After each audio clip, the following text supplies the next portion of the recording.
老奶奶将狗狗关进大棚，自己则快速转身离去，生怕狗狗跟着自己跑出来。而狗狗在奶奶离开之后，从大棚中冲了出来，在外面等了奶奶10几个小时。奶奶究竟去了哪里呢？原来，奶奶如今已经90岁了。这只狗狗陪了奶奶好几年，随着年纪越来越大，老奶奶每周都要去好几次医院检查身体，但她无法带着狗狗一起离开，只能想办法将它锁在家里。但狗狗每次都不会乖乖配合，这次也是如此。奶奶将狗狗关在棚子里之后，专门用石块将棚子周围压住，防止狗狗逃跑。在走之前，还给狗狗留了足够的食物，生怕狗狗吃不上饭饿肚子。安顿好狗狗之后，奶奶就推着自己的助力车往公交车站牌的方向走去，而狗狗不放心奶奶一个人离开，急得在棚子中团团转。在狗狗的不懈努力下，终于挣脱了束缚，冲了出来，追上了刚刚离开的主人。老奶奶看到狗狗之后，开心又无奈，她知道狗狗这是担心自己，但她无法带狗狗一起离开，这里车来车往，她怕狗狗遇到意外。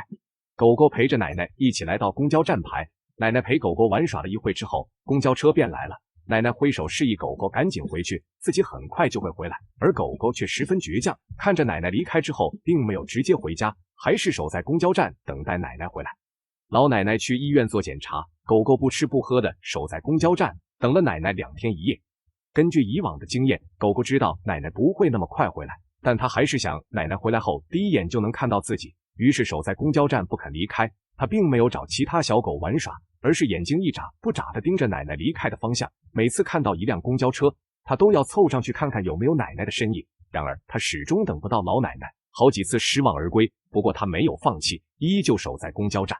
天色慢慢暗了下来，狗狗显得愈发焦躁不安。它从早上老奶奶离开，一直等到了天黑，中间没有吃过一口饭。这时候的狗狗又困又饿，连个避风的地方都没有。狗狗在黑暗中被冻得瑟瑟发抖。很快，今天的最后一班车出现了。本以为奶奶天黑之后就会回来，但车上并没有奶奶的身影。狗狗没有等到奶奶便不愿意回家，就这样在寒风中等了一夜。第二天一大早，在公交站受了一整晚的狗狗听到公交车的声音便清醒了过来。这时候一位老奶奶从车上下来，狗狗赶紧凑上前去。让他失望的是，这并不是自己的主人，狗狗更加着急了。奶奶以前都是当天就回来的，这次去了这么久都没有回来，难道是遇到了什么危险？狗狗不断向公交车离开的方向望去，周围尘土飞扬，迷了他的眼睛。狗狗忍着眼睛上的不适感，打起12分的精神，盯着来往的公交车。在狗狗的盼望中，离开了2天1夜的奶奶终于回来了。老奶奶去医院看病，狗狗在寒风中等了2天1夜，终于等来了自己的主人。老奶奶刚一下车，就看到狗狗凑了上来，冲着自己疯狂地摇着尾巴。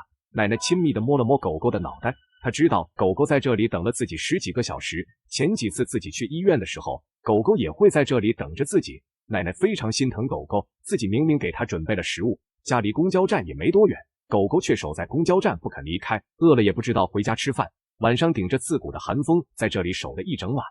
不过狗狗并不在意，只要奶奶能平安回来，它就非常高兴。狗狗兴奋地在奶奶身边打转，在前面为奶奶开路。奶奶年纪大了，行动不便，推着助力车走得非常缓慢。狗狗时不时回头看看奶奶有没有跟上自己，如果发现奶奶慢了下来，它就会回过头来重新跟在奶奶身边，就这样一直重复这个动作，像是有发泄不完的精力一样。就这样走走停停，老奶奶和狗狗终于走到了家。